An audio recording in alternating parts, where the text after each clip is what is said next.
آج جس حکم کا بیان ہے اس میں ابن عطاء اللہ اسکندری رحمۃ اللہ علیہ فرماتے ہیں کہ بعض سالکین ذکر کرتے ہیں تو ان کو جمعیت نہیں ملتی، غفلت ہوتی ہے، وساوس آتے ہیں، تو پھر شیطان دل میں ڈالتا ہے اس ذکر کا کیا فائدہ، تو وہ ذکر کرنا ہی چھوڑ دیتے ہیں۔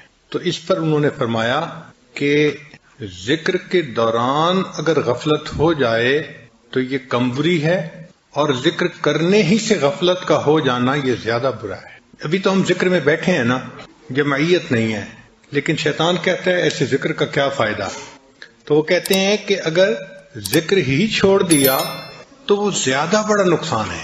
ذکر میں بیٹھ گئے، حضوری نہ ہوئی، یہ کم نقصان ہے۔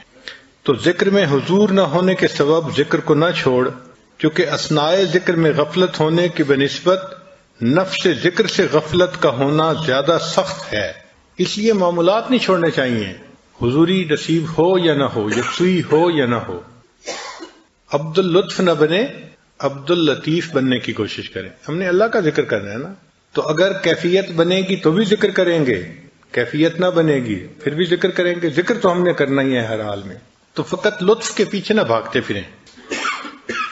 ذکر کا معنی ہے اللہ کو یاد کرنا، اور یاد کرنے کے دو طریقے ہیں۔ ایک تو یہ انسان اپنی زبان سے اللہ کو یاد کرے، یعنی اللہ کا تذکرہ کرتا رہے، اللہ کی باتیں کرتا رہے، اور ایک یہ ہے کہ اپنے دل میں اپنے محبوب کو یاد کرے۔ یہ دونوں طریقے شرعی ہیں، حدیث پاک سے اور قرآن پاک سے اس کا ثبوت ملتا ہے۔ انسان کو چاہیے کہ اپنے ذکر سے، اپنی زبان سے بھی اللہ کا ذکر کرتا رہے، حتیٰ کہ زبان اللہ کے ذکر سے تر ہو جائے، ایسی کیفیت ہو، اور اپنے دل میں بھی اللہ کو یاد کرے۔ دل کے ذکر کو ذکر خفی کہتے ہیں، اور زبان کے ذکر کو ذکر لسانی کہتے ہیں۔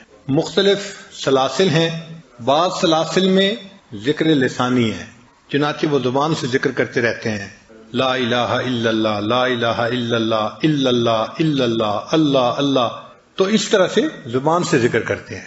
ہمارے سلسلہ میں چونکہ خفی ذکر ہے اس لیے قلب کا ذکر کرتے ہیں، یعنی اپنے رب کو اپنے دل میں یاد کرتے ہیں۔ وہ جن کا عشق صادق ہے وہ کب فریاد کرتے ہیں، وہ جن کا عشق صادق ہے وہ کب فریاد کرتے ہیں، لبوں پہ مہر خاموشی دلوں میں یاد کرتے ہیں۔ تو جن کا عشق سچا ہوتا ہے ان کے زبان خاموش ہوتی ہے، مگر ان کے دل اپنے محبوب کی یاد میں لگے ہوتے ہیں۔ اس لیے یہ ذکر خفی ذکر لسانی سے 70 گنا زیادہ ثواب رکھتا ہے۔ حضرت شیخ حدیث بن زکریا رحمۃ اللہ علیہ نے لکھا ہے کہ ایک بزرگ نے کشف کی نظر سے دیکھا کہ شیطان انسان کے کمر کی طرف، پشت کی طرف اس طرح بیٹھا ہے جیسے مچھر کسی کو کاٹنے کے لیے بیٹھا ہوتا ہے، اور وہ ہر وقت انسان کے قلب کو دیکھتا رہتا ہے۔ اگر قلب کو ذاکر پاتا ہے تو قلب میں وساوس نہیں ڈال سکتا، اور جب دیکھتا ہے کہ قلب غافل ہے تو فوراً اس میں غفلت کا انجیکشن لگا دیتا ہے اور بندے کو وسوسے آنے شروع ہو جاتے ہیں۔ تو غفلت کا علاج ذکر ہے، اور غفلت سے بچنا ہمارے اوپر لازم ہے، فرض ہے۔ اللہ تعالیٰ ارشاد فرماتے ہیں وَلَا تَكُن مِّنَ الْغَافِلِينَ، کہ آپ غافلوں میں سے نہ ہوں۔ تو جب اللہ نے فرما دیا کہ غافلوں میں سے نہیں ہونا تو ہمارے اوپر لازم ہو گیا کہ ہم غفلت سے بچیں۔ ہمارے مشائخ نے تو اس پر اتنی محنت کی کہ انہوں نے فرمایا جو دم غافل سو دم کافر، جو لمحہ غفلت میں گزر گیا یوں سمجھو کہ وہ لمحہ کفر کی حالت میں گزر گیا۔ ایک لمحہ بھی اللہ سے غافل نہیں ہونا، اور یہ چیز حاصل ہو سکتی ہے۔ انسان اللہ کا ذکر کثرت سے کرتا رہے تو ایسا جماؤ آ جاتا ہے کہ دل ہر وقت اللہ تعالیٰ کی یاد ہی میں لگا رہتا ہے، ایک لمحہ بھی غافل نہیں ہوتا۔ ذکر کا ذرا مفہوم سمجھ لیں۔ ایک مفہوم تو یہ ہے اللہ کو یاد کرنا، یہ ذکر کا معنی ہے، اور دوسرا ہر وہ کام جو نیکی کا ہے اس کو کرتے ہوئے انسان ذاکر ہوتا ہے، غافل نہیں ہوتا۔ چنانچہ حضرت عمر رضی اللہ عنہ فرمایا کرتے تھے کل مطیع للہ فہو ذاکر، ہر بندہ جو اللہ کا مطیع ہوتا ہے اس اطاعت کی حالت میں وہ ذاکر ہوتا ہے، وہ غافل نہیں ہوتا۔ تو بھلے اس کی زبان پہ اللہ اللہ کا لفظ جاری نہیں ہے، مگر چونکہ اللہ تعالیٰ کی اطاعت میں لگا ہوا ہے لہذا وہ اس کو ذکر کا مقصود حاصل ہے۔ سیدنا عمر رضی اللہ عنہ فرمایا کرتے تھے افضل الذکر ذکر عندما حرم اللہ، کہ افضل ذکر وہ ہے کہ جب تمہارے سامنے کوئی گناہ کا موقع پیش آئے تمہیں اس وقت خدا یاد آئے اور اللہ سے انسان ڈر جائے اور گناہوں سے بچ جائے۔ اگر گناہ کے موقع پہ انسان کو اللہ یاد نہیں آتا تو پھر باقی تسبیح پڑھنے کا کیا فائدہ ہوا؟ تو مقصود تو یہ ہے کہ اللہ کی یاد ایسی آ جائے دل میں کہ گناہ کا موقع آئے تو انسان کا دھیان اللہ کی طرف چلا جائے اور انسان اس گناہ سے بچ جائے۔ اس ذکر کو جتنا زیادہ کریں گے اتنا ہمارے زندگی میں برکت زیادہ آئے گی۔ یہ اتنا اہم ہے کہ اللہ تعالیٰ نے حضرت موسیٰ علیہ السلام اور ہارون علیہ السلام کو جب نبوت سے سرفراز فرمایا اور فرعون کی طرف بھیجا تو ان کو ہدایات دی۔ فرمایا اذهب انت واخوک بآیاتی ولا تنیا فی ذکری، جائیے آپ اور آپ کا بھائی میری ان نشانیوں کو لے کر اور آپ دونوں میری یاد سے غافل نہ ہونا۔ آپ دیکھیں اللہ تعالیٰ ہدایات دے رہے ہیں، اور کن کو دے رہے ہیں؟ انبیاء کو دے رہے ہیں، اور ان ہدایات کا تذکرہ قرآن میں اللہ فرما رہے ہیں، اور ان کو کہا گیا کہ دیکھیں آپ لوگ دین کی دعوت کا کام تو کریں مگر ولا تنیا فی ذکری، آپ دونوں میرے ذکر سے غافل نہ ہونا۔ تو دعوت کی ابتدا میں دیکھو ذکر ہے اور انتہا میں ذکر ہے۔ دیکھیں دعوت کی ابتدا تو یہ ہوتی ہے کہ انسان کسی کے سامنے دین کو پیش کرتا ہے، اور انتہا یہ ہوتی ہے کہ اگر وہ نہیں مانتا تو پھر تلوار فیصلہ کرے گی۔ تو ایسے موقع پہ کہ جب ایمان والوں کے سامنے دشمن موجود ہے، اللہ تعالیٰ اس وقت فرماتے ہیں یا ایھا الذین آمنو، اے ایمان والو، اذا لقیتم فئۃ فاثبتوا، جب تمہارا آمنا سامنا ہو کفر کی جماعت کے ساتھ تو تم ڈٹ جاؤ۔ واذکروا اللہ کثیرا، اللہ کا ذکر کثرت کے ساتھ کرنا، لعلکم تفلحون، تاکہ تم کامیاب و فلاح پا جاؤ۔ تو دیکھو انتہا میں بھی ذکر کا حکم، ابتدا میں بھی ذکر کا حکم اور انتہا میں بھی ذکر کا حکم۔ اس لیے ذکر کا کرنا یہ انتہائی ضروری ہے۔ ہمارے پاس ایک مرتبہ ایک قاری صاحب تشریف لائے، وہ بڑے معروف قاری صاحب ہیں، ہر سال تقریباً 50 شاگرد ان کے حافظ بنتے ہیں، کم سے کم 50 ورنہ اس سے زیادہ، اور خود بھی قرآن پاک بہت اچھا پڑھتے ہیں اور نیک طبیعت کے ہیں۔ پاس آ کے بیٹھے تو آنکھوں میں سے آنسو جاری ہیں۔ میں نے پوچھا قاری صاحب کیا ہوا؟ کہنے لگے کہ بس اور کسی کے سامنے تو اپنا من نہیں کھول سکتا، لیکن آپ کو تو میں اپنی حالت بتا سکتا ہوں، میں حد الوسع گناہوں سے بچنے کی کوشش کرتا ہوں، ہر وقت قرآن پاک پڑھتا رہتا ہوں، کم از کم ایک منزل قرآن روزانہ پڑھتا ہوں، یعنی ہر 7ویں دن قرآن پاک میں ختم کرتا ہوں، اور میں اپنے شاگردوں کو بھی قرآن پاک پڑھاتا ہوں، اور تہجد کے وقت ان کو اٹھا کر میں اس وقت سے ان کا قرآن سننا شروع کرتا ہوں، اور ایک دن میں تقریباً 16 سے 18 گھنٹے میں قرآن پاک سنتا ہوں۔ اب مدرسے کی ڈیوٹی تو 8 گھنٹے تھی، مگر ان کا شوق اتنا تھا کہ وہ اپنے شاگردوں سے منزل سنتے رہتے تھے، سبق دیتے رہتے تھے۔ تو ایک دن میں 24 میں سے 18 گھنٹے قرآن پاک سنتے پڑھتے گزر جاتے تھے۔ تو وہ کہنے لگے کہ جب میں بیٹھا ہوتا ہوں تو میرے چاروں طرف بچے بیٹھے ہوتے ہیں اور وہ اپنی اپنی منزل سنا رہے ہوتے ہیں، اور میں ان بچوں کو ان کی غلطی کی نشاندہی کر رہا ہوتا ہوں۔ اب اس وقت جب کہ قرآن پاک پڑھا جا رہا ہے اور معصوم بچے اپنی معصوم زبانوں سے قرآن پاک پڑھ رہے ہیں، تو وہ کہنے لگے کہ مصیبت یہ ہے کہ عین اس وقت شیطان میرے دل میں گناہ کا خیال ڈال رہا ہوتا ہے۔ کان میں قرآن پڑھ رہا ہے، چاروں طرف بچے قرآن پڑھ رہے ہیں، کلاس میں بچے قرآن پڑھ رہے ہیں، اور میں اس بہار کے اندر بیٹھا ہوا میرے دل میں گناہوں کے وساوس آ رہے ہوتے ہیں۔ میں ان بچوں کے چہروں کو نہیں دیکھ سکتا، میں آنکھیں اپنی بند رکھتا ہوں، مگر اپنی اس حالت سے میں بہت تنگ ہوں۔ مجھے آپ بتائیں میں کیا کروں؟ اب بتائیں، جو بندہ تکبیر اولیٰ کا خیال رکھتا ہے، جو بندہ باقاعدگی سے تہجد پڑھتا ہے، سنت کا خیال رکھتا ہے، قرآن پاک کا عاشق ہے، ہر وقت قرآن پاک پڑھتا رہتا ہے، سنتا رہتا ہے، اور قرآن پاک کی بہار ہوتی ہے اس کی کلاس میں، اس بچے کو، اس بندے کو بھی گناہ کا خیال آ رہا ہے، شیطان وسوسے ڈال رہا ہے۔ اب یہ کرے تو کیا کرے، جائیں تو کہاں جائیں؟ پھر میں نے انہیں بات سمجھائی، میں نے کہا دیکھیں قرآن پاک کے نور کے اترنے میں کوئی شک نہیں ہے۔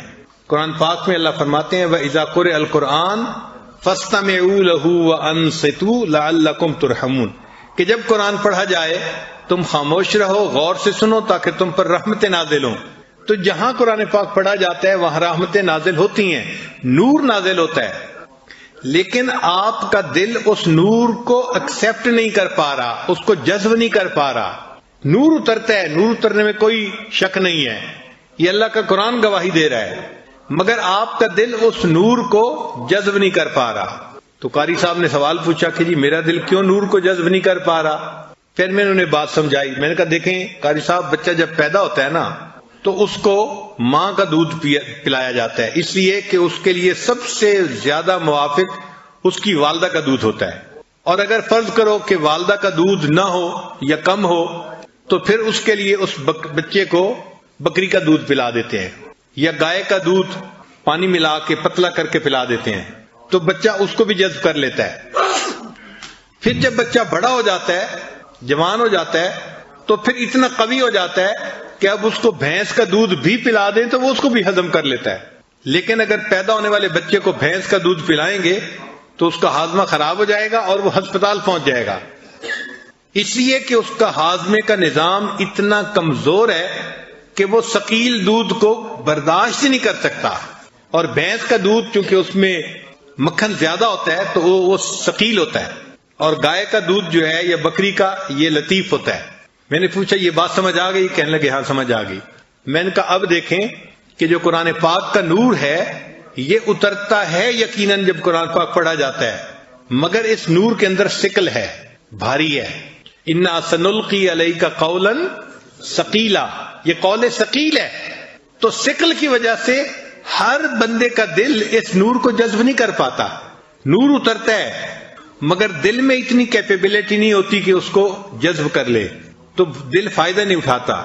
ہاں دل شروع میں ذکر کے نور سے فائدہ اٹھا لیتا ہے، چونکہ ذکر کا جو نور ہے وہ لطیف ہے. چنانچہ اس کو شروع میں لطیف غذا ملتی رہے تو پھر دل قوی ہوتا رہتا ہے، حتیٰ کہ جس طرح بچہ جوان ہونے کے بعد بھینس کا دودھ پی لیتا ہے، اسی طرح یہ ذاکر جو اللہ کا ذکر کرتا رہا، کرنے کے بعد ایک ایسا وقت آتا ہے کہ قرآن پاک پڑھا جاتا ہے اور اس کا دل قرآن پاک کے نور کو بھی جذب کر لیتا ہے، پھر یہ نماز کے نور کو بھی جذب کر لیتا ہے. پھر اس کی نماز اس کو برے کاموں سے اور فوائد سے روک دیتی ہے. ورنہ عام لوگ تو نمازیں بھی پڑھ رہے ہیں، جھوٹ بھی بول رہے ہیں، نمازیں بھی پڑھ رہے ہیں، بدنظری بھی کر رہے ہیں، نمازیں بھی پڑھ رہے ہیں، غیبت بھی کر رہے ہیں، تو گناہ چھوٹتے نہیں ہیں. وجہ کیا کہ اس نماز کا نور ہمیں نہیں مل رہا. جب نور ملتا ہے تو پھر اللہ تعالیٰ سب جو ہے گناہوں سے نجات دے دیتے ہیں. ان الصلاۃ تنہا عن الفحشاء والمنکر. تو نماز انسان کو ایسے برے کاموں سے محفوظ کر لیتی ہے. تو ذکر کی کثرت ہر بندے کو کرنی چاہیے تاکہ قلب کے اندر قوت آ جائے اور قلب اللہ کے انوارات کو جذب کرنے والا بن جائے. اللہ تعالیٰ ارشاد فرماتے ہیں فاذکرونی اذکرکم، تم میرا ذکر کرو میں تمہارا ذکر کروں گا. اس کا کیا معنی ہے؟ اس کا معنی یہ نہیں ہے کہ بندہ کہے اللہ اللہ اللہ اور اللہ فرمائے بندہ بندہ بندہ، ایسا نہیں ہے اس کا معنی. اس کا معنی کچھ اور ہے. دیکھیں اگر آپ نے کوئی انٹرویو دینا ہے جاب کے لیے اور جس بندے کے پاس انٹرویو دینا ہے وہ آپ کے والد کا بڑا دوست ہے، تو آپ تو انٹرویو دے کے آ جائیں گے، مگر آپ کے والد اپنے دوست کو فون کر کے کہیں گے کہ جی وہ جو آپ نے فیصلہ کرنا ہے نا جاب کا، تو ذرا میرے بیٹے کا خیال رکھنا. تو وہ کہے گا جی ہاں میں یاد رکھوں گا. پھر آپ کا والد اس کو پھر زبانی پھر یاد دہانی بھی کروا دیتا ہے، وہ جی ذرا میرے بیٹے کی بات یاد رکھنا. تو افسر کہتے ہیں جی میں یاد رکھوں گا. اب یہ جو وہ کہہ رہا ہے یاد رکھوں گا، اس کا کیا معنی ہے؟ اس کا معنی یہ ہے کہ جب اس بندے کے متعلق فیصلہ کرنا ہوگا تو میں اس کے حق میں بہتر فیصلہ کروں گا. افسر کا یاد کرنا یہ ہے کہ جب میں اس کے بارے میں فیصلہ کرنے لگوں گا تو اس کے حق میں خیر کا فیصلہ کروں گا. تو یہ معنی ہے کہ ہم تو اللہ کو اللہ کے ذکر سے یاد کریں گے، اور اس کے مقابلے میں جو اللہ بندے کو یاد کرتے ہیں تو اللہ جب فیصلے فرماتے ہیں تو بندے کے لیے خیر کے فیصلے فرما دیتے ہیں. اس بندے کے لیے اللہ تعالیٰ نئے نئے اعمال کی توفیقوں کے فیصلے فرما دیتے ہیں. اس بندے کو اللہ کا یاد رکھنا اس بندے کے لیے یہ ہے. تو اس لیے جتنا ہم ذکر کریں گے اتنا اللہ تعالیٰ ہمیں نئے نئے اعمال کی توفیق عطا فرمائیں گے، ہمارے عملوں کو قبول کریں گے. ہم اللہ تعالیٰ کو یاد کریں گے آسانی کے وقت میں، اور اللہ تعالیٰ اس کے مقابلے میں مشکل کے وقت میں ہمیں یاد فرمائیں گے. ہر چیز کے کچھ نہ کچھ اثرات ہوتے ہیں. اب ایک بندہ ذکر کرتا ہے تو اس کے کچھ اثرات ہونے چاہیے نا. تو آپ کو پتہ ہے کہ جو بندہ ذاکر ہوتا ہے اس کے اثرات کیا ہوتے ہیں؟ اگر آپ غور کریں گے تو شاید دل میں اس کا جواب نہیں پائیں گے. ہمارے مشائخ نے باقاعدہ اس کی تفصیل لکھی ہے. وہ فرماتے ہیں کہ جو بندہ کثرت سے ذکر کرتا ہے اس کے جسم کے اعضاء میں اس کی علامات پائی جاتی ہیں. پہلی علامت کیا ہے کہ ذکر العینین بالبکا، آنکھوں میں سے آنسو کا رواں ہو جانا، دل نرم ہو جاتا ہے. ذکر کرنے والا بندہ دعا مانگتے ہوئے روتا ہے، نماز پڑھتے ہوئے روتا ہے، تلاوت کرتے ہوئے روتا ہے، بات اللہ کی کرتے کرتے اس کی آنکھوں سے آنسو نکل آتے ہیں، دل نرم ہو جاتا ہے نا. تو ذکر العینین بالبکا، آنکھوں کا ذکر یہ ہے کہ آنکھوں سے آنسو جلدی رواں ہو جائیں. جب دل سخت ہو جاتا ہے تو جیسے سخت زمین سے پانی نہیں نکلتا، پھر انسان کی چشم سے بھی پانی نہیں نکلتا. یہ جو چشم ہے نا، چشم کہتے ہیں آنکھ کو، یہ چشم چشمہ بن جاتی ہے جب دل نرم ہوتا ہے، اور کئی دفعہ چشمہ بھی خشک ہو جاتا ہے. تو جب دل سخت ہوتا ہے تو یہ آنکھ کا چشمہ خشک ہو جاتا ہے، پھر آنکھ سے آنسو نہیں نکلتے. بہت سارے لوگ ہیں وہ کہتے ہیں جی کہ میں دوسروں کو دیکھتا ہوں سب رو رہے ہوتے ہیں، مجھے رونا نہیں آتا. بھائی آپ نے اگر اپنے دل پہ محنت کی ہوتی تو پھر آپ کو بھی رونا آ رہا ہوتا. تو آنکھوں پہ جو اثر ہوتا ہے ذکر کا وہ کیا کہ ذکر العینین بالبکا، آنکھوں میں سے آنسو روانہ ہو جاتے ہیں. وذکر الاذنین بالاصغاء، اور کانوں کا ذکر یہ ہے کہ انسان کے کان بات کو سننے کے لیے متوجہ ہوتے ہیں. یعنی ایسا بندہ دوسرے کی بات کو توجہ سے سنتا ہے اور اس پر عمل کرتا ہے. الذین یستمعون القول فیتبعون احسنا، وہ لوگ جو اچھی طرح بات کو سنتے ہیں اور اس پر اچھی طرح عمل کرتے ہیں. آج کل ہم بہت ساری باتوں کو سنتے تو ہیں لیکن اس سے فائدہ نہیں اٹھاتے. کیوں؟ ایک کان سے سنتے ہیں اور دوسرے کان سے نکال دیتے ہیں.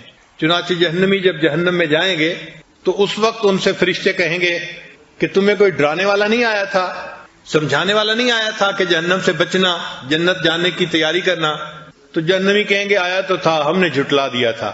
اور پھر وہ کہیں گے لو کننا نسمع، اے کاش اگر ہم سنتے، اور نعقلوا، اور ہمارے اندر عقل کی رتی ہوتی، ما کننا فی اصحاب السعیر، ہم جہنم جانے والوں میں سے نہ بنتے.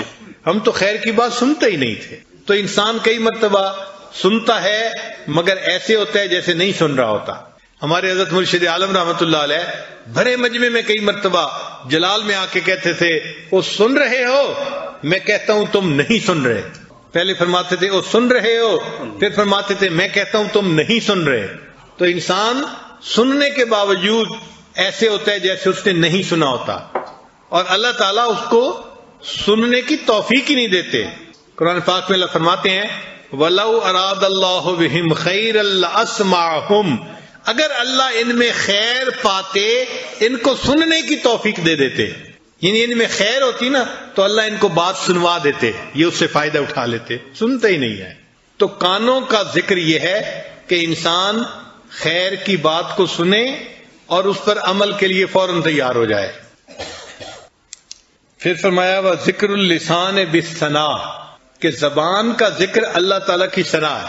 جس بندے کے دل میں اللہ کی محبت ہوگی تو اس کی تو زبان پہ ہر وقت اللہ ہی کی باتوں کا تذکرہ رہے گا نا، اللہ کی باتیں کرتا رہے گا. تو زبان سے اللہ کی ثنا بیان کرنا یہ زبان کا ذکر ہے. یا تیرا تذکرہ کرے ہر شخص، یا تیرا تذکرہ کرے ہر شخص، ورنہ پھر ہم سے گفتگو نہ کرے. تو ذاکر کی یہ کیفیت ہوتی ہے، اس کی زبان پہ ہر وقت اللہ کا ذکر رہتا ہے. جہاں جاتے ہیں ہم تیرا فسانہ چھیڑ دیتے ہیں، موقع ملتا ہے وہ اللہ کی بات شروع کر دیتا ہے. ہم تو زندہ ہیں کہ دنیا میں تیرا نام رہے، بس اللہ کا نام لیتے رہتے ہیں ہر وقت. وذکر اللسان بالثناء وذکر الیدین بالعطاء، اور ہاتھوں کا ذکر یہ ہے کہ انسان اللہ کے راستے میں خرچ کرے، اپنے مال کو دے. یہ جو عطا کی صفت ہے نا یہ بھی ہر بندے کو نصیب نہیں ہوتی. بہت سارے بندے ہیں جو مالدار ہوتے ہیں، اور کچھ بندے ایسے بھی ہیں کہ جو مال کے چوکی دار ہوتے ہیں، مالدار نہیں ہوتے، مال کے چوکی دار ہوتے ہیں. بس یہی دیکھتے رہتے ہیں کہ اب میرا بیلنس اتنا ہو گیا، اب اتنا ہو گیا، اتنا ہوتا ہے، اور اللہ کے راستے میں خرچ کی توفیق نہیں ہوتی. مالدار وہ ہے جس کو اللہ تعالیٰ خوب دے اور وہ اس مال کو اللہ کے راستے میں خوب خرچ کرے، یہ مالدار ہے جو اپنے اس مال کو صحیح جگہ استعمال کر رہا ہے. حدیث مبارکہ میں ہے کہ نبی علیہ الصلوۃ والسلام رمضان المبارک میں اللہ کے راستے میں بہت کثرت کے ساتھ خرچ فرماتے تھے. تو انسان کے اندر یہ صفت ہونی چاہیے کہ اس کے ہاتھوں میں عطا کی صفت ہو، دے اللہ کے راستے میں. یاد رکھیں جو ہم دیتے ہیں نا یہ واپس لوٹ کے آتا ہے اور کئی گنا زیادہ ہو کے واپس آتا ہے. ایک دیں گے اللہ تعالیٰ اس کے بدلے کم سے کم 10 عطا فرمائیں گے. من جاء بالحسنۃ فلہ عشر امثالھا. اس لیے صحابہ رضی اللہ تعالیٰ عنہ اللہ کے راستے میں خوب خرچ کرتے تھے. سیدہ شریکہ رضی اللہ تعالیٰ عنہ، ان کو حضرت عمر رضی اللہ عنہ نے ایک مرتبہ 40,000 درہم بھیجے.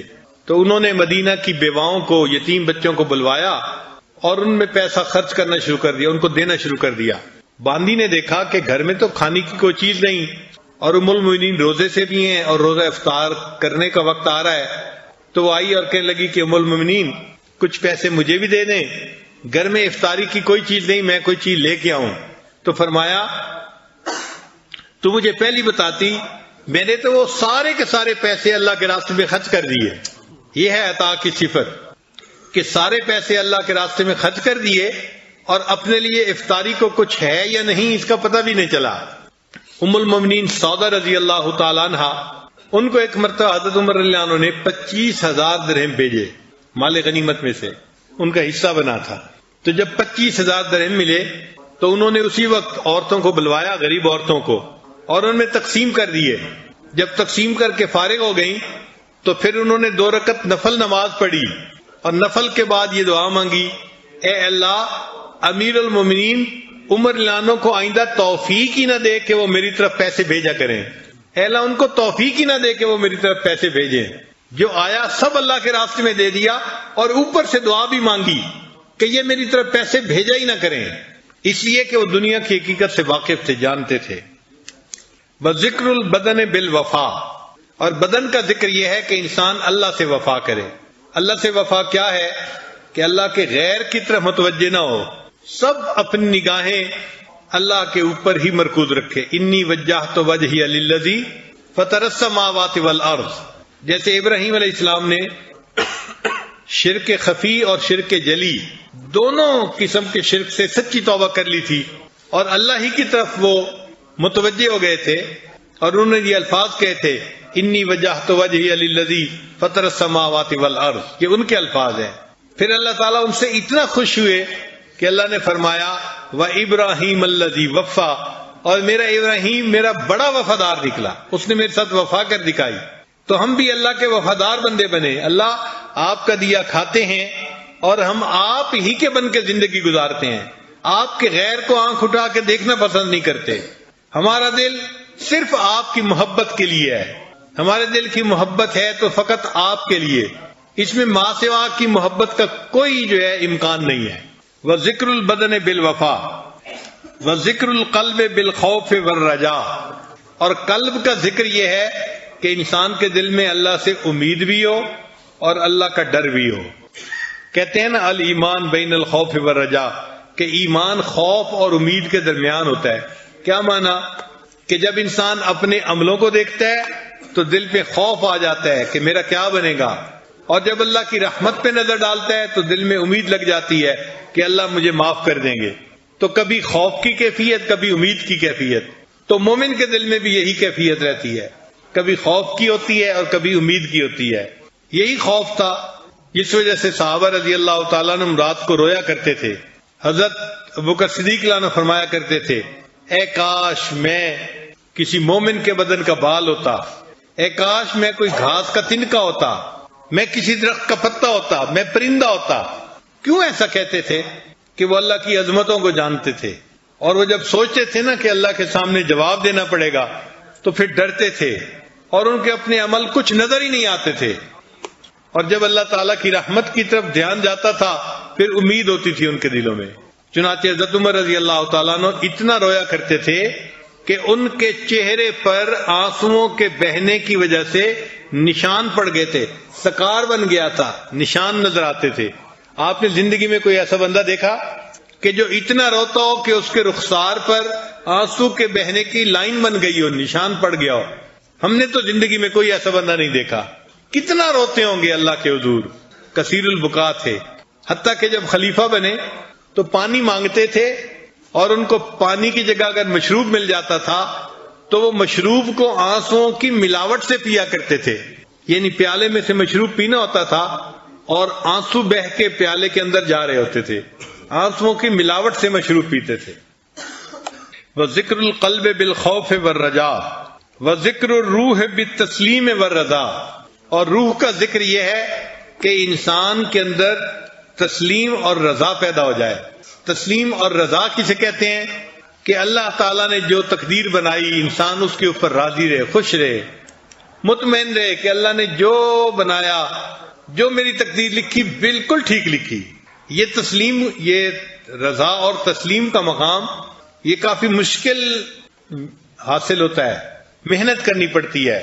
بڑے بڑے مشائخ نے زندگی بھر نیکی تقوی کی زندگی گزاری اور آخر پر جا کر ان کو یہ تسلیم و رضا کا مقام نصیب ہوا.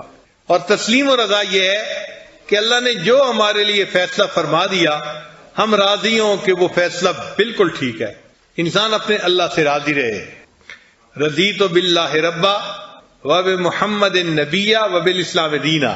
میں اپنے اللہ سے راضی ہوں کہ وہ میرا رب ہے، اور میں محمد صلی اللہ علیہ وسلم سے راضی ہوں کہ وہ میرے نبی ہیں، اور میں اسلام سے راضی ہوں کہ اسلام میرا دین ہے. حدیث پاک میں آتا ہے کہ جس بندے کے اندر یہ تین صفتیں ہوں گی ذاق طعم الایمان، اس بندے نے ایمان کے ذائقے کو چکھ لیا. ایمان کا ذائقہ کیا ہوتا ہے؟ جس بندے میں تین صفتیں ہوں. تو ہم اللہ سے راضی رہیں ہر حال میں. ایک دفعہ بنی اسرائیل نے کوشچن کیا حضرت موسیٰ علیہ السلام سے کہ حضرت ہمیں کیسے پتہ چلے اللہ ہم سے راضی ہیں؟ تو موسیٰ علیہ السلام نے فرمایا میں کوہ طور پہ جاؤں گا تو اللہ تعالیٰ سے یہ سوال پوچھوں گا. چنانچہ موسیٰ علیہ السلام نے سوال پوچھا، اے اللہ میری قوم پوچھتی ہے ہمیں کیسے پتہ چلے کہ آپ ہم سے راضی ہیں؟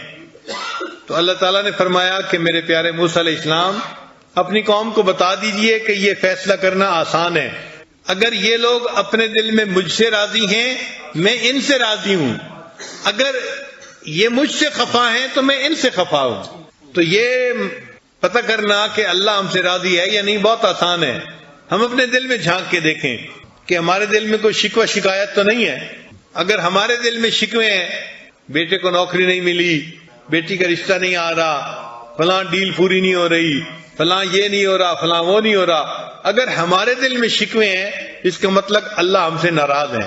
اور اگر ہمارا دل پرسکون ہے کہ جی اللہ نے جو کیا ہے میں اپنے اللہ سے راضی ہوں، میں اپنے اللہ سے خوش ہوں، تو اس کا مطلب یہ کہ اللہ ہم سے خوش ہیں. ہمیں اپنے اللہ سے ہر حال میں راضی رہنا سیکھنا چاہیے. لطف سجن دم بدم کہرے سجن گاہ گاہ، کہ سجن کا یار کا لطف تو ہر وقت ہے اور یار کی ناراضگی وہ کبھی کبھی. لطف سجن دم بدم کہرے سجن گاہ گاہ، ای بھی سجن واہ واہ اوں بھی سجن واہ واہ. اے میرے مالک میں ایسے بھی آپ سے راضی، میں ایسے بھی آپ سے راضی. تو ہم اپنے اللہ سے ہر حال میں راضی رہیں.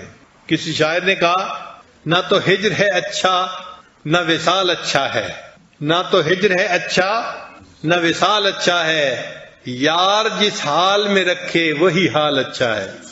اللہ جس حال میں بندے کو رکھے بندہ یہی سمجھے کہ میں اسی حال میں سب سے زیادہ بہتر ہوں. تو ہم اپنے اللہ سے راضی رہنا سیکھیں.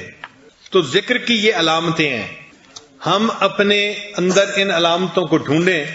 اگر ہماری آنکھوں میں بکا ہے، اگر ہماری زبان پہ اللہ کی ثنا ہے، اگر ہمارے ہاتھوں میں عطا ہے، اگر ہمارے دل میں خوف اور رجا ہے، اگر ہمارے دماغ میں تسلیم و رضا ہے، تو یہ اس بات کی دلیل ہے کہ ہم جو ذکر کر رہے ہیں اس ذکر کے اثرات ہمارے جسم میں مرتب ہو رہے ہیں. اور اگر یہ کیفیتیں نظر نہیں آتی تو اس کا مطلب یہ کہ ہم طوطے کی رٹ میں لگے ہوئے ہیں. جیسے طوطا ٹیں ٹیں ٹیں ٹیں کرتا رہتا ہے، ہم بھی اسی طرح بس الفاظ پڑھ رہے ہیں، ان الفاظ کا قلب تک جو ہے اثر نہیں جا رہا. ایک بندے نے طوطا پالا اور اس نے اس کو اللہ کا نام سکھایا، چنانچہ وہ طوطا اللہ کا نام بولتا تھا اور اس کو دیکھنے کے لیے لوگ بڑی دور دور سے آتے تھے. اب جو مالک تھا اس کو طوطا بڑا پیارا تھا، وہ اس کا بڑا خیال رکھتا تھا. اللہ کی شان، ایک دن پنجرہ کھلا رہ گیا تو قریب کوئی بلی پھر رہی تھی، اس کا داؤ لگا، اس نے آ کے طوطے کو پکڑا اور لے کے بھاگ گئی۔ مالک کو پتا تب چلا جب طوطے نے ٹیں ٹیں شروع کر دی۔ اب اس کو غم بھی تھا کہ میرا طوطا اللہ کا لفظ بولتا تھا اور لوگ سننے آتے تھے، مجھے خوشی ہوتی تھی۔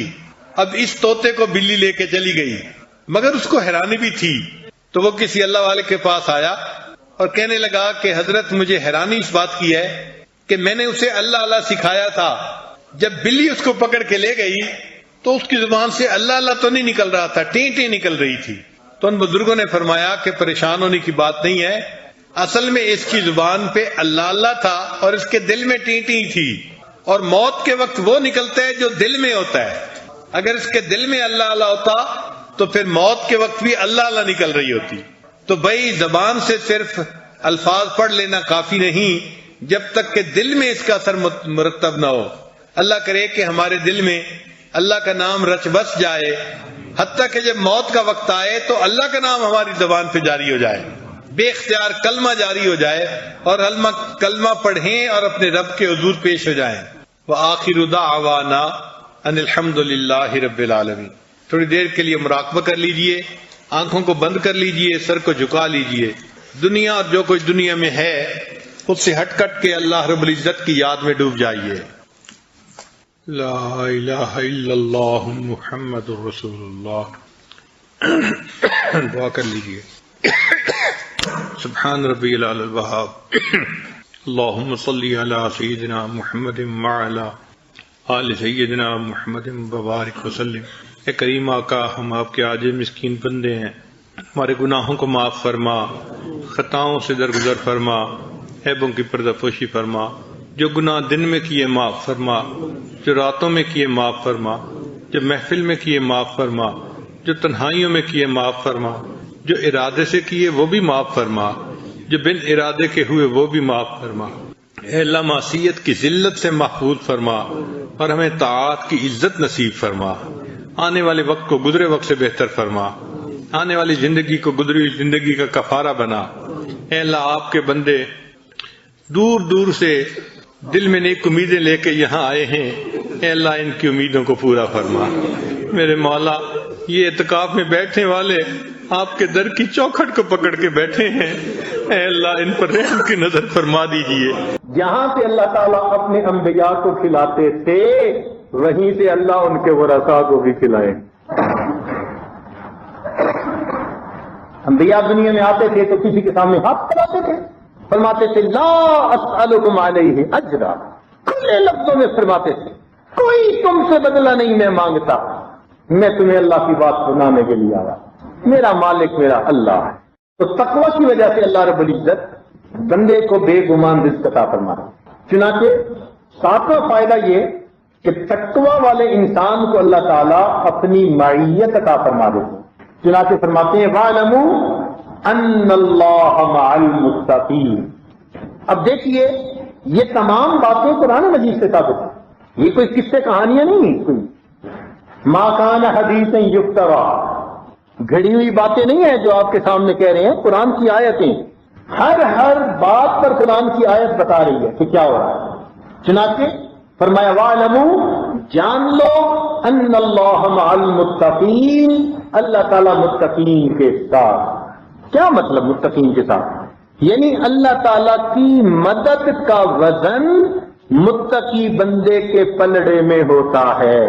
اور یاد رکھیے جب ہمارے پلڑے میں اللہ کی مدد کا وزن آئے گا پھر یہ پلڑا سارے جہان سے جھک جائے، پھر ہم تھوڑے بھی ہوں گے تو اللہ رب العزت کامیاب ہوں۔ کم من فئۃ قلیلۃ غلبت فئۃ کثیرۃ باذن اللہ واللہ مع الصابرین۔ جن میں صبر ہوتا ہے، تقوی ہوتا ہے، جن کو اللہ کی معیت ہوتی ہے، وہ تھوڑے بھی ہوتے ہیں، اللہ ان کو کثیر جماعت پر غالب کرتے۔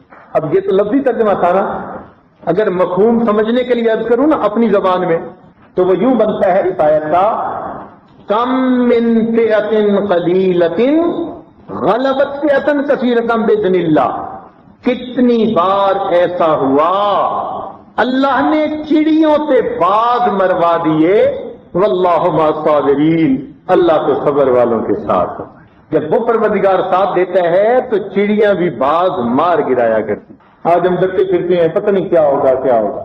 ایمان پہ محنت کیجئے اور پھر اس کی جو ہے نتائج دیکھیے.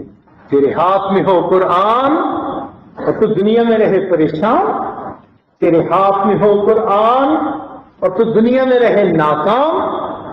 تیرے ہاتھ میں ہو قرآن اور تو دنیا میں رہے غلام. غلامی نفس کی ہو، شیطان کی ہو یا کسی انسان کی ہو، نہ نہ نہ، ہمیں کہتا ہے یہ قرآن. اور میرے ماننے والے مسلمان، اقرأ وربک الاکرم، تو پڑھ قرآن، تیرا رب کرے گا تیرا اکرام. تیرا رب تجھے عزت و وقار دے گا اور تیرے ظاہر و باطن کو نکھار دے گا. ہم ایمان پہ محنت تو کریں. آج ہمارے یہ جماعت والے بھائی گھنٹوں سمجھاتے رہتے ہیں. چھوٹے ہوتے ہیں جو سمجھتے ہیں، ورنہ اس کام سے سن کے اس کام سے نکال دیتے. سمجھتے نہیں کہ ایمان بھی کوئی ایسی چیز ہے جس پر محنت کی ضرورت ہے. تو یہ ہماری بنیاد ہے. صحابہ فرماتے تھے تعلمنا الایمان ثم تعلمنا القرآن. پہلے ہم نے ایمان سیکھا پھر ہم نے قرآن سیکھا.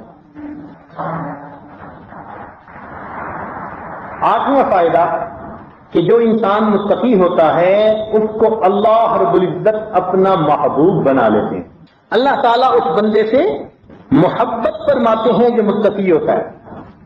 چنانچہ قرآن مجید میں اللہ فرماتے ہیں فَإِنَّ اللَّهَ يُحِبُّ الْمُتَّقِينَ، بے شک اللہ متقی لوگوں سے محبت فرماتے ہیں.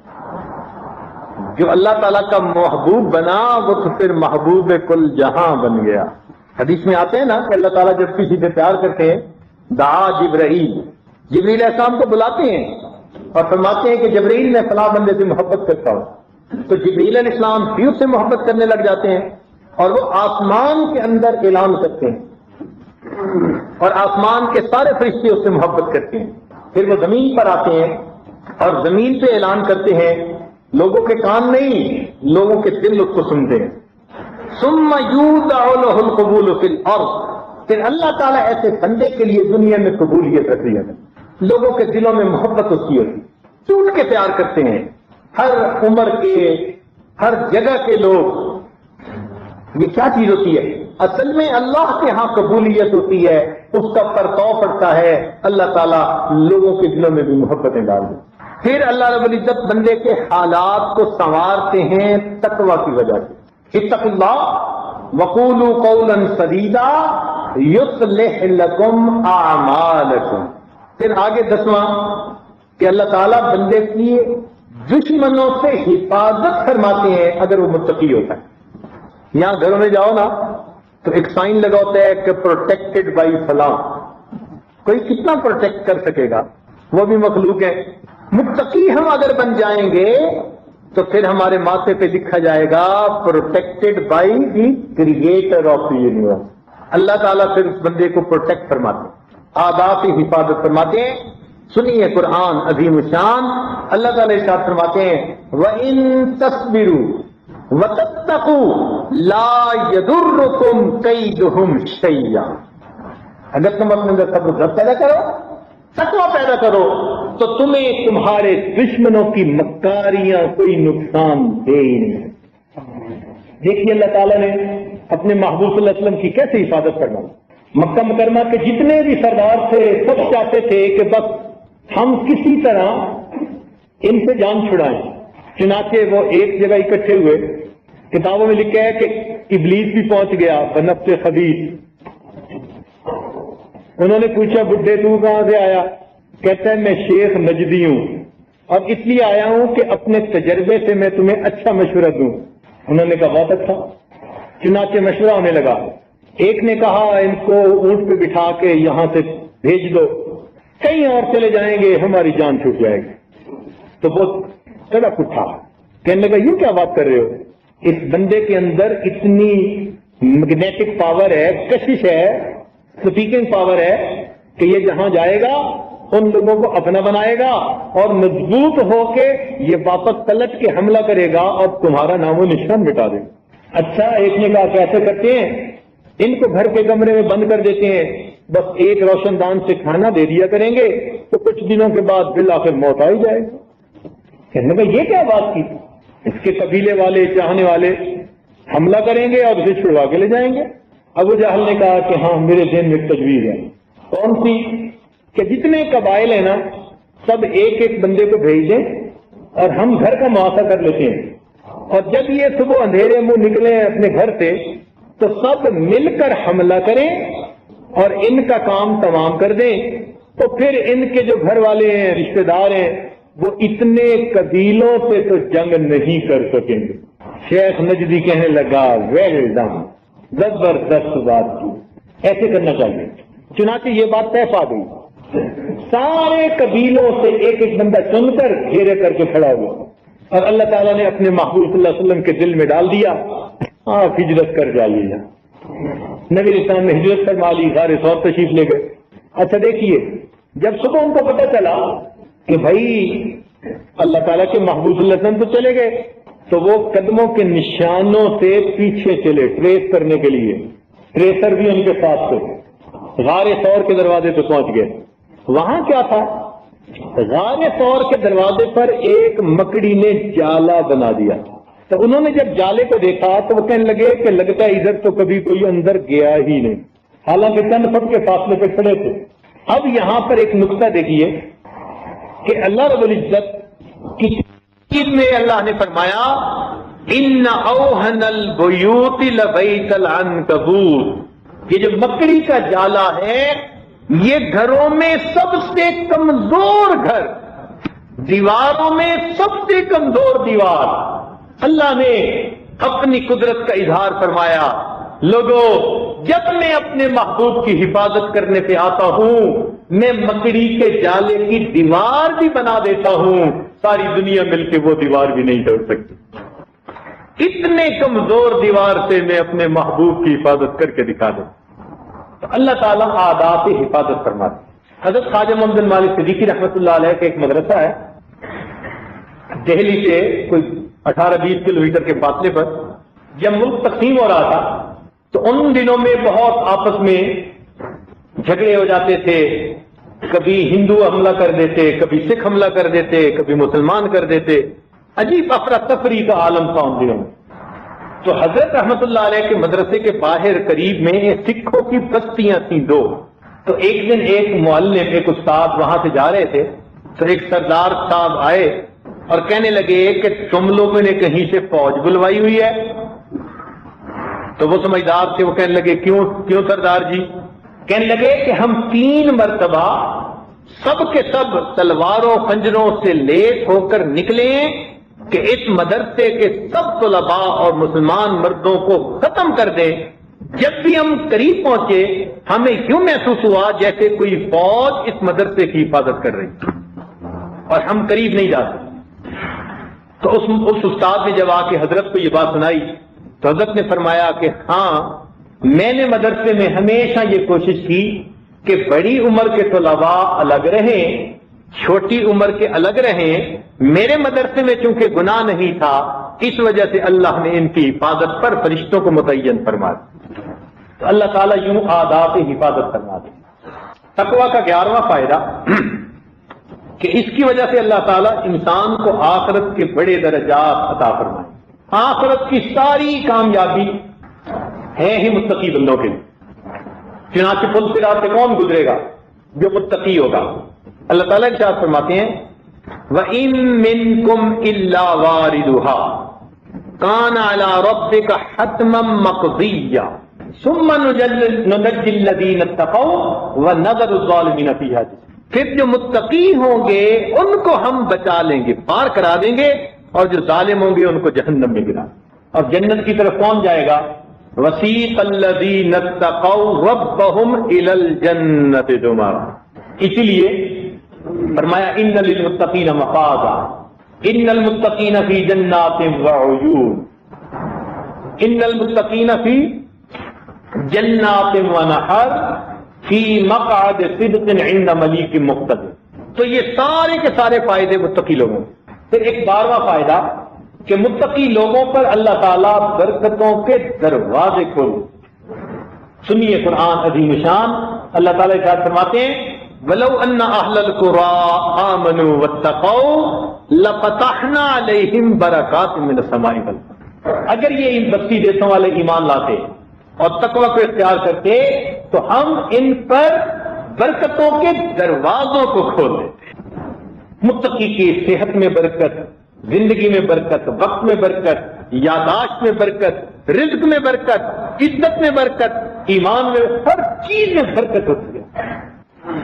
اور 13ویں چیز کہ متقی بندے کو اللہ تعالیٰ اپنا مقبول بندہ بناتے ہیں، اس کے اعمال کو قبول کرتے ہیں۔ ارشاد فرمایا انما یتقبل اللہ من المتقین، اللہ تعالیٰ متقیوں ہی کے اعمال کو قبول کرتا۔ یہ تو چند فائدے ہیں، اگر آپ قرآن مجید پر غور کریں تو آپ کو اس سے زیادہ اور بھی مل جائیں گے متقیوں کی باتوں۔ یہ قبولیت بھی عجیب ہے۔ دیکھیے امام اعظم رحمۃ اللہ علیہ کی فقہ کو اللہ نے جو قبولیت عطا فرمائی ہے ان کے تقوی کی بنا۔ امام بخاری رحمۃ اللہ علیہ کی بخاری شریف کو جو قبولیت اللہ نے عطا فرمائی کس وجہ سے؟ کہ تقوی کی وجہ سے۔ درس نظامی اللہ کے ایک مخلص بندے نے ترتیب دیا، پوری دنیا کے اندر اللہ نے آج اس کو قبولیت عطا فرمائی۔ جو عالم بنتا ہے ابھی کیا پڑھے ہو جی میں درس نظامی پڑھا، اللہ کی طرف سے قبولیت ہوتی۔ دنیا میں مدارس تو بہت ہیں مگر دارالعلوم دیوبند کو اللہ نے قبولیت عطا فرمائی۔ کس لیے؟ بنانے والوں کی زندگی میں تقوی تھا۔ حضرت مولانا قاسم نانوتوی رحمۃ اللہ علیہ، اللہ نے ان کو تقوی دیا اور ان کی وجہ سے یہ دارالعلوم بھی ایسا تھا اس سے سالت تقوی کا مصداق بن گیا۔ کفار یہاں دب جاتے ہیں، طوفان یہاں رک جاتے ہیں، اس کاخ فقیری کے آگے شاہوں کے محل جھک جاتے ہیں۔ عابد کے یقین سے روشن ہے سادات کا سچا صاف عمل، آنکھوں نے کہاں دیکھا ہوگا اخلاص کا ایسا تاج محل۔ اخلاص کا تاج محل کھڑا کر کے چلیں گے، قبولیت آئے الحمدللہ ثم الحمد۔ پوری دنیا میں مشرق سے مغرب شمال جنوب جہاں چلے جائیں دارالعلوم دیوبند کا کوئی نہ کوئی روحانی فرزند آپ کو بیٹھا دین کا کام کرتا نظر تو یہ قبولیت ہوتی ہے۔ ورنہ کتنے لوگ ہیں بناتے مدرسے ہیں، تھوڑے عرصے کے بعد انگریزی سکول بنا ہوا ہوتا ہے۔ ہم نے ایسے مدرسے دیکھے کروڑوں روپیہ لگا کے بلڈنگ تیار کی اور بعد میں وہاں کوئی ہے ہی نہیں، 15 سال سے بلڈنگ کو تالا لگا ہوا۔ تو عمارتیں تو لوگ بھی کھڑی کر دیتے ہیں مگر قبولیت تو کسی اور طرح سے ہوتی ہے۔ تو متقی بندے کو اللہ تعالیٰ قبول فرماتا۔ اس کی تاکید کی انتہا دیکھیے کہ اللہ تعالیٰ نے ایک ایک آیت میں 2 مرتبہ تقوی اختیار کرنے کا حکم دیا۔ اب ایک آیت میں ایک دفعہ فرما دیتے تو یہ بھی بہت تھا، ایک آیت میں 2 دفعہ۔ سنیے اللہ تعالیٰ فرماتے ہیں یا ایھا الذین آمنوا اتقوا اللہ، دیکھو اتقوا اللہ ایک دفعہ، ولتنظر نفس ما قدمت لغد واتقوا اللہ، ایک ہی آیت ہے 2 دفعہ تقوی۔ اور یہ تو ایمان والوں کو خطاب ہے، انسانوں کو خطاب، یا ایھا الناس اتقوا ربکم، ایک اتقوا الذی خلقکم من نفس واحدہ وخلق منها زوجها وبث منهما رجالا كثيرا ونساء واتقوا اللہ، ایک آیت میں 2 دفعہ تقوی۔ اللہ اکبر کبیرہ۔ اب بتائیں کہ اگر ایک سانس میں میں بات کو 2 دفعہ کروں تو وہ کتنی اہم ہوتی ہے۔ اللہ رب العزت ایک فکرے میں 2 مرتبہ اتق اللہ جو فرما رہے ہیں تو اس کا مطلب ہے کہ اس کے بغیر ہم اللہ رب العزت کے انعامات کو نہیں پا سکتے۔ یہ تقوی اختیار کر لیجئے، دل میں یقین کر لیجئے کہ ہم نے زندگی ایسے گزارنی ہے کہ ہم نے گناہ کے قریب بھی نہیں جانا، ہم نے گناہ کے قریب بھی نہیں جانا۔ اس لیے کہ جو جانور کسی کھیتی کے قریب چلتا رہے گا وہ کسی نہ کسی دن کھیتی میں منہ مارے گا۔ تو تقوی یہ ہے کہ احتیاط کی زندگی کے بعد، اس لیے تقوی کا تعلق فقط کھانے پینے سے نہیں۔ کئی صوفی لوگ سمجھ لیتے ہیں کہ بس کھانے میں تقوی ہے اور بیوی کو اس کے ناک میں دم کیا ہوا ہوتا ہے، اس کو زندہ درگور گھر میں کیا ہوا ہوتا ہے اور سمجھتے ہیں ہم بڑے متقی ہیں۔ یہ تقوی نہیں ہے، تقوی پوری شریعت پر احتیاط کے ساتھ چلنے کا دوسرا نام۔ اس لیے ذرا قرآن مجید سے پوچھئے کہ تقوی کسے کہتے ہیں تو قرآن مجید بتاتا ہے، یہ عاجز اپنی بات مکمل کرنے لگا ہے، تھوڑا سمیٹتے ہیں اپنے مضمون کو، آپ ذرا توجہ سے سنیے، قرآن مجید نے بتا دیا کہ تقوی کیا ہوتا ہے۔